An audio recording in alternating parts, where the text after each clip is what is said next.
I just wanted to go through with you guys here today how to create wealth in property. My name's Thomas O'Regan. I'm a buyer's agent and I help people build property portfolios to become financially free. I personally have a 9 property portfolio, which I've built over a 3.5 year period. I've been investing for longer than 3.5 years, but ever since I hit this strategy, it's been 3.5 years. The properties I bought for that, I actually sold them because they were shit. Anyway, moving on. And actually, yes, I did buy my principal place of residence to live in first, and it was a mistake. Learning from experience, I don't do that anymore. I want to create wealth and buy my dream home. So, to get to this property portfolio that I have today, if I was to not do that and instead buy a principal place of residence, if me and my wife had a combined income of 260K, it's 2025. What? Yeah, it's 2025. Interest rates are about 6.5%, and with a 260K income, we could get a debt of about $1.4 million. That means if we put in a 200K deposit, we would, using 200K cash as the deposit, we would get a $1.6 million property. Okay, so that's us completely maxed out. How would that look like in terms of financing to own that property? I'll tell you. So if we were interest only, we would be paying, and I know people don't pay their own home interest only, but you can do it, and I would.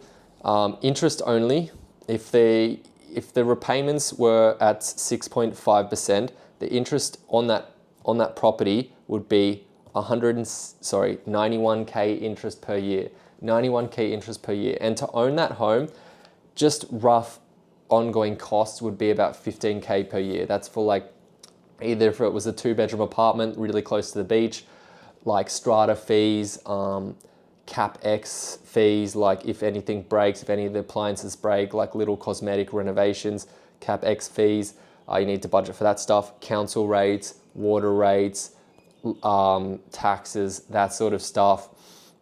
That would all amount to about 15K, and that's just being quite conservative, okay? So in total, if we were to buy our own home to live in, $1.4 million debt, and it would be worth 1.6, we would be in for 106K per year. That's how much the property would cost us per year.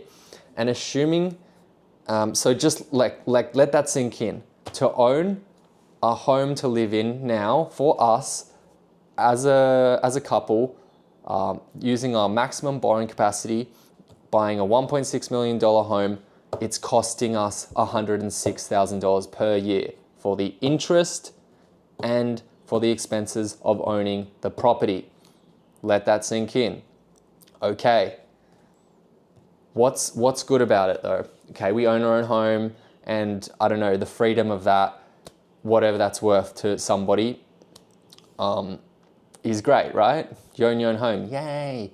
But what's actually happening behind the scenes in the terms of wealth creation? I'll show you, okay? So the property's going up in value. Yes, it is. But is it going up in value to justify you paying $106,000 a year to own it? Well, if the property's going up by 5% per annum capital growth, no, it's not. Because the property, if it was $1.6 million, the annual growth rate on it would be about $82,000, okay? It would be about $82,000. The property would be growing per year. And obviously properties don't grow in a straight line, but if everything was perfect, it'd be going up by $82,000 per year compounding. Okay, we've got that. So what would that mean? It would mean that you get $106,000 minus $82,000 of growth to figure out your net yearly profits, right? Let's have a look. What is 106 minus 82? It's around $23,000 negative. So it's costing you, like you're paying this money towards this property, and it's actually costing you additional money beyond what it's even growing. So is that a good wealth creation strategy? No, it's not. That's why I invest in property. So alternatively, this is the situation that we could put ourselves in, and we have put ourselves in, me and my wife personally. We have instead bought 9 properties. The cash flow or the rental income from those properties is $209,000. Okay, what does that $209,000 do for us? It allows us to buy more property, okay?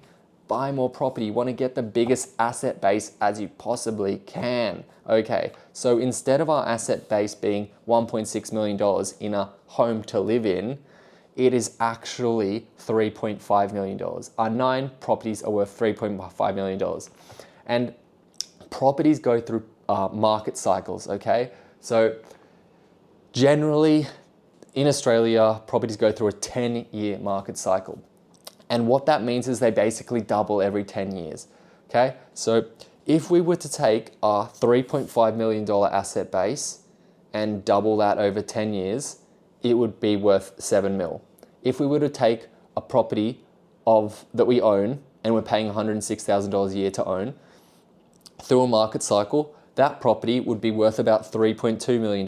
Now, what do you want at the end of the day? If you're trying to create wealth, if you're trying to create financial freedom, if you're trying to build equity and money to allow you to give yourself more options, what's better? $3.2 million of asset after 10 years or $7 million, okay? Obviously the $7 million. You got so much more options. You can sell out the entire property portfolio and then buy a house in cash, or you can just keep building your property portfolio. But it's 100% in terms of building wealth, the property investing route is the best way. And the thing is about the way I invest in properties that are 100% positive cash flowed. And worst case, they're neutral cash flowed. So instead of me paying $106,000 to own this home to live in, which might seem great, but really you got to look at what you are sacrificing, and that's the wealth creation. It's owning this investment portfolio is costing us nothing. So the only thing that is costing us money is to rent our own place to live in. So we spend $700 in rent per week, and that costs $35,000. So the portfolio in year 1 for a $3.5 million asset base, growing at 5% per annum, is $175K per year. So dream home or whatever, home to live in, growing at $82,000 per year, or investment portfolio growing at $175,000 per year. What's better? I think I don't need to tell you the answer to that. Obviously, you've got the rent that we're paying for, which is $700 a week, about $36,000 per year. You have to minus that from the actual capital growth you're getting, and then you get a net position of $139,000. So comparing $139,000 growth in capital growth on the positive cash flowed investment portfolio versus home that you live in of minus $23,000, it's quite clear to see which one is better for creating long-term wealth. That's why people RentVest, and I just wanted to explain it to you guys because I know for me, at least when I started investing in property, it just really didn't make any sense why the hell I would buy rent and invest in property at the same time. I really felt like I would just save a lot more money if I'm living in the house that I'm paying the mortgage on, but that's not it, okay? Thanks for today, guys. Hopefully I was able to bring value to you guys, and I'm a buyer's agent. I work in Sydney. We buy properties interstate to create financial freedom for people. If you need any help or want any tips, just reach out. Cheers, bye.